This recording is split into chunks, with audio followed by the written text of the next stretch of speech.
Jesus Christ, it's been like, what, a month since my last video? Sorry for the wait.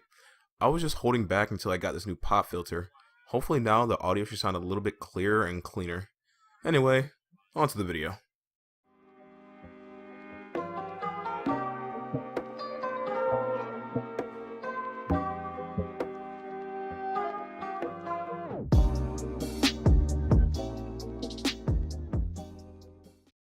Metroidvanias are one of the better examples of video game design. A good Metroidvania perfectly showcases the natural progression a player of a video game goes through. You start off weak, unknowing, confused, barely able to function.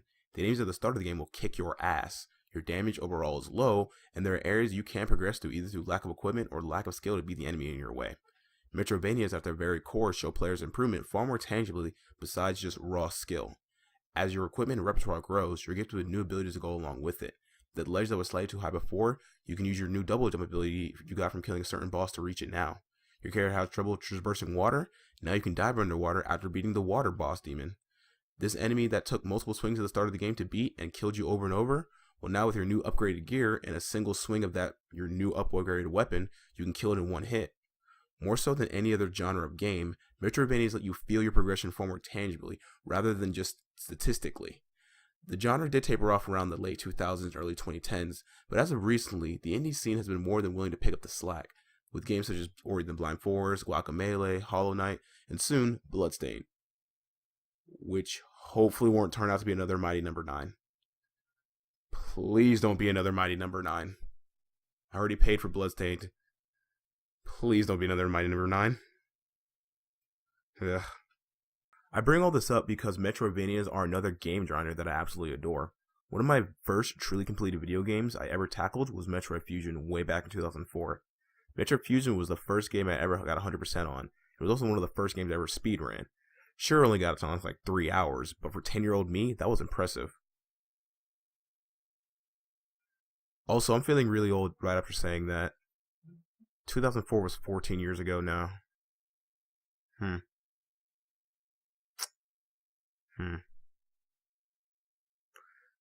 Anyway, half of the Metroidvania title comes from another series of games, Castlevania. And back in the early 2000s, we get a Castlevania Metroidvania game yearly from Konami.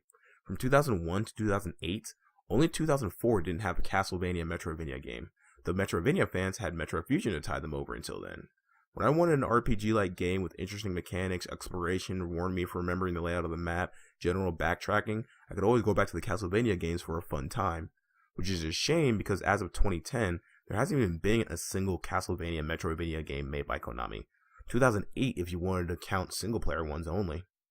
Guess they're too busy making pachinko machines to remember they have licensed one of the most well-loved and established genres and game series in history. Oh well. I'm not mad, more so disappointed. What Konami can't even do now through its own literal concept that brought the company up, another company can do for free. That's right. I'm talking about a free, very, very, very good Metroidvania game. I'm talking about Shin Megami Tensei, Synchronicity Prologue. I probably said that wrong. I'm like 99% sure I said that wrong. The first time we saw this game, it came out as a teaser in another Atlas game. You know those times where a game or movie has another game or movie in it to flesh out the world? Like how Halloween 3 had the very first Halloween movie in it playing in the background. Or how you could play Crash Bandicoot in the Uncharted video game series. Same concept. This was released seen as a joke concept of a game in a trailer for one of their other games. I personally got hyped, and I know a lot of other people got hyped. Hell, you can go look at the trailer right now and see all the list of people with hundreds if not thousands of upvotes utterly devastated at the fact that this was just a joke, only to once again be happy upon seeing that this was a joke made real. One of my favorite franchises making a game of one of my favorite genres using one of my favorite characters in said game series. Where do I sign up? Oh, it's free. And it's good. And yet Konami can't make another Metroidvania game.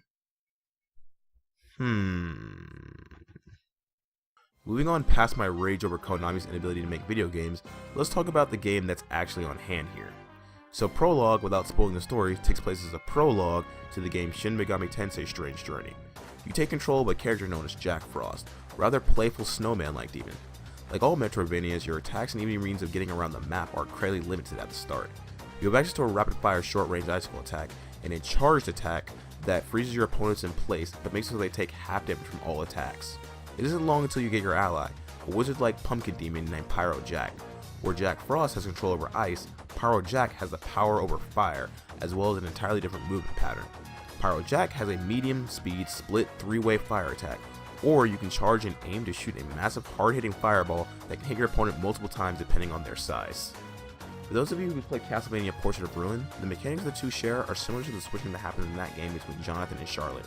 Each character controls differently and has access to different attacks and abilities, with some of them being shared. You can switch on the fly on the tap of a single button, and depending on who's manning the helm, your way to move around the map vastly changes. Jack Frost has a quick run speed and jump, whereas Pyro Jack on the other hand is fairly slow. However, he has the benefit of a permanent hover that lets him stay a decent distance off the ground at all times. You can reach an apex height before being forced to slowly descend downwards if there's no ground underneath you. As you get more and more used to the movement and switching options in the game, your ability to mix and match your movement options improves, with you going from simply switching to get to the next platform to running and jumping with Jack Frost, and switching to Pyro Jack at the last second to get the last little bit of distance as you float downwards towards the ground. Now, the most interesting thing about this game, or at least I think so, is how damage affects the pair of these characters. Depending on who's currently leading, certain attacks will be unable to harm you. While Pyro Jack, all flame and fire attacks won't be able to hurt you, while Jack Frost, all ice attacks and blue attacks will be unable to harm you. Later in the game, bullet hell-like elements get added, and you will be forced to constantly switch to avoid giant screen-filling attacks depending on which color or which type of attacks coming at you. It's actually a rather neat thing once you get into the groove of everything. All in all, for a free game, there's a lot more going on here than you would expect. I was also purposely vague in some of my explanations of the game to help, signal boost this game just a tiny bit. Maybe help you get a free game to pass the time.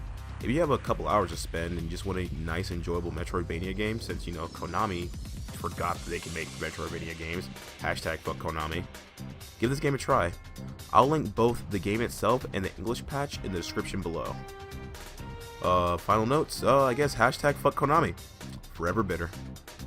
Forever bitter.